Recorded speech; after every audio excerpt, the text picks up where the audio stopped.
what had happened, and I was laughing because a lot of the people that I used to work with weren't finding jobs. And in the last 8 years, most of them had more than 4 or 5 jobs, different jobs, that they either been laid off or fired or quit or whatever. And I've had so much more stability in myself. And that's great and all fine and dandy and everything. But the thing is, I'm trading dollars for hours. I haven't had a vacation in 8 years, which isn't a fun thing to go through. Wow. I work a lot of weekends, a lot of nights. The money is great, but they're golden handcuffs. And so, what good is money if you can't do anything with it? Yeah, that definitely was my thing too. The last job I had, I'm working at least 12 hours a day, and they're asking me to work on weekends, and another job's asking me to come work, and I'm thinking, man, I'm making some really decent money, and I haven't at the time I haven't seen my wife in 3 weeks. Yeah, it's just insane. Yeah, and if you say, oh, well, listen, I can't make it this weekend, then you're one in the back of your mind, oh, okay, now when it comes for a pay raise or maybe they're going to have layoffs, maybe that'll come up and say, well, you're not going the extra mile for our organization. And, I listened to a couple of podcasts that, Sterling, that you were talking about where you said you felt like a fake. I cannot imagine, I could totally relate to that because I just can't imagine going in somewhere as an employee anymore and saying, oh, that's chiming in with some stupid conversation that I have no interest in and saying, oh, yeah, I agree with that. And that's great just to keep my job and fit in. Being a solopreneur or owning your internet company, you don't have to deal with that anymore. Well, it even becomes hard to do that in any conversation now, paid or not. You get really, really sensitive to the fact that I don't fake things anymore, in terms of that kind of stuff. So anything comes up like that where I've put myself in a situation where I'm doing something that I maybe don't want to now, I'm really sensitive to that, whereas I realized most of my life was that before. This changes so many things. And actually, it leads me to the next question, which I absolutely love. And how has internet business impacted your life? Well, it's shown me a way that I can, I can make a living that runs 24/7. I mean, that is very appealing to me because there's no hours related to it. It just runs nonstop. I can choose my own hours when I want to work on it. And if I need more money, I develop more products.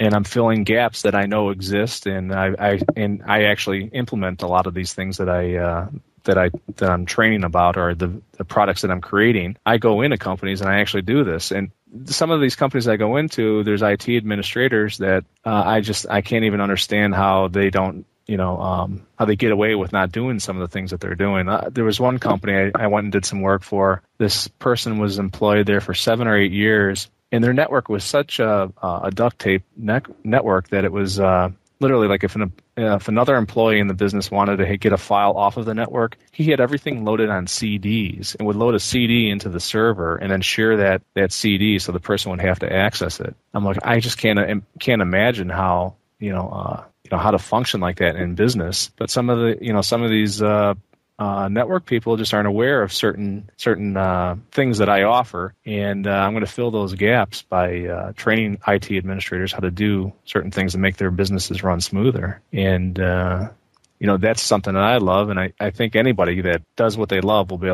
successful. I always say even a bad plan is better than no plan. Yeah. Sounds sensible enough.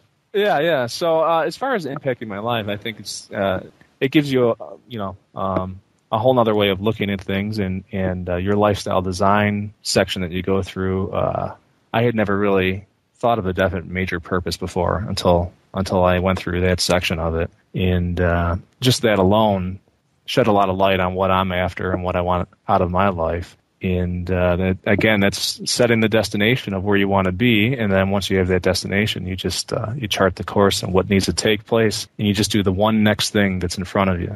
Yeah, it's so interesting to me still to this day. Every once in a while when I meet new people or, I'm at a mastermind group with other type of people, and I'll say, so, what fulfills you, or, what's your purpose? And a lot of times people still just go, I don't know. And I go, oh my gosh, so then if your life, everything you're doing is based on what then? Like if you don't have the fulfillment and stuff, then you're working for the money, for the paycheck, for, you know what I mean, or whatever it is, rather than going, okay, what fulfills me? Because I know that getting money itself isn't the part that's fulfilling. Of course, it's what I do with it that is fulfilling, and how I get it now is what's fulfilling as well. But so many people just don't ever even think about that, and that's actually why we put that at the very, very beginning of the Academy. Is got to get clear on all of that stuff so you know why you're doing this. Yeah, because and the reason that makes so much sense is because like there's been some points in my product creation of what I'm doing where the software I was using failed 3 or 4 different times of over 40 minutes of recording, and I had lost all that information, and I kept doing it over and over. And there was a couple times where I thought, I'm just going to give up. This is just so much effort, And I looked at my definite major purpose, which I actually have hanging on a wall now. And I looked up at that and I thought, no, this is what it takes. It's just the one next thing I have to do. And if I got to do this repeatedly for weeks on end, then so be it. And it's the glue that helps keep you focused on your course. Awesome. I love that. So let's say somebody is listening to this and they're thinking about starting an internet business. They're in the beginning stages of doing so. We've already said DMP, definite major purpose, is one of those first steps. What advice do you have for that person? Can you think of 1 or 2 lessons you've learned along the way that you would, somebody who's now been at it for a little while and done sites, what would you say to them? I would say just find what you love first, because then you'll have the passion. You'll never be 100% ready. So just do it.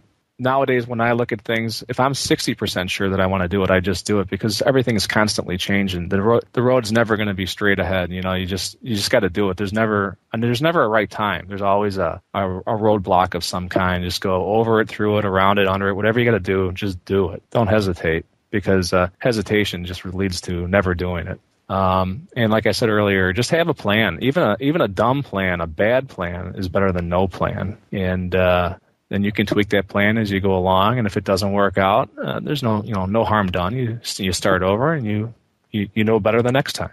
Even when you fail at something, it's still a lesson learned. That's the way I look at it. And you just move forward. Yeah, that's awesome.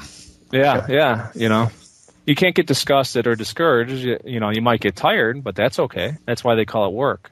Yeah, and get used to that when you get started. Yeah, I mean, I laugh because some people that I talk with about my internet business. Oh, they act like almost like I'm trying to create my own lottery or something like that. It's a lot of work. Work is always a 4-letter word, and internet work, depending on how much effort you want to put into it, can be as much or more work unless you define how you want to actually plan it out. But at least initially, it's a lot of work. And I think once you get your systems and procedures in place, and if you start using some VAs like I've been using, things start to come together a lot quicker.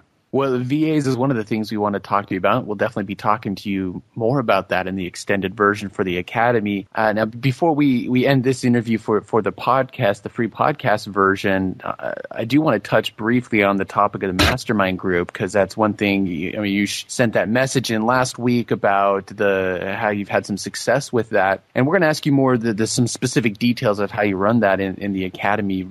Full Academy interview, but I do want you just to touch here in the free interview a little bit about how that why you got the mastermind together and how that's impacted you and the others in the group. Well, prior to the Academy, I never really thought too much about a mastermind group. I really didn't even know what it was, or didn't even know it existed, or why you needed one.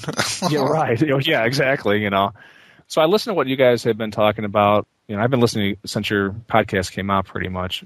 I started thinking, that must be a good thing to go through, because more than one mind is better than just one mind. So in your Mastermind Academy, in your Academy, I actually put a post out there, and I said, hey, is there anybody in the Chicagoland area that would like to meet up?